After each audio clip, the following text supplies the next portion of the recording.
নমস্কাৰ এই মুহূৰ্তত আহি পাইছে ৰাজ্যখনৰ কেইবাটাও গুৰুত্বপূৰ্ণ খবৰ। এই মুহূৰ্তত দিব লৈছে এটা বিগ ব্ৰেকিং নিউজ। ৰন্ধন গেছৰ মূল্য বৃদ্ধি বিজেপিৰ বাবে প্ৰত্যাহ্বান। মধ্যপ্ৰদেশ চৰকাৰে উজ্জ্বলা যোজনাৰ অধীনত গেছ চিলিণ্ডাৰৰ দাম 450 টকা ধাৰ্য কৰিবলৈ বাধ্য হ'ল। পৰৱৰ্তী খবৰটি হৈছে প্ৰধানমন্ত্ৰীলৈ আহ্বান এইবাৰ এজন সাংবাদিকৰ। প্ৰশ্ন সুধিবলৈ আপুনি অক্ষয় কুমাৰক নহয়, মাতক ৰবিশ কুমাৰক। ৰবিশ কুমাৰে এইবাৰ এনেদৰে মন্তব্য কৰিছে। পৰৱৰ্তী খবৰটি হৈছে অতিথিৰ চকুৰ পৰা দেশৰ দৰিদ্ৰতা লুকুৱাই ৰখাটো প্ৰয়োজনীয় নহয়।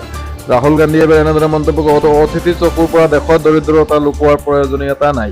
পৰৱৰ্তী খবৰটি হৈছে মহানগৰ আৰক্ষীৰ জালত 5 চিলনী চোৰ। গ্ৰেপ্তাৰ অনুপ টিমুং ওৰফে বেঙেনা, বিশ্বজিৎ ৰামচিয়াৰী, কনক বড়ো, অৰ্জুন চমুৱা। 5 চোৰৰ পৰা আৰক্ষীয়ে জব্দ কৰিছে 4খনকৈ স্কুটি।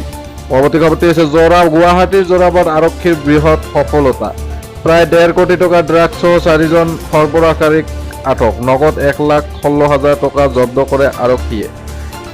পৰৱৰ্তী খবৰটি হৈছে 2024 চনৰ 22 জানুৱাৰীত প্ৰধানমন্ত্ৰী নৰেন্দ্ৰ মোদীয়ে উদ্বোধন কৰিব অযোধ্যাৰ ৰাম মন্দিৰ। 2024 চনৰ 22 জানুৱাৰীত প্ৰধানমন্ত্ৰী নৰেন্দ্ৰ মোদীয়ে উদ্বোধন কৰিব অযোধ্যাৰ ৰাম মন্দিৰ।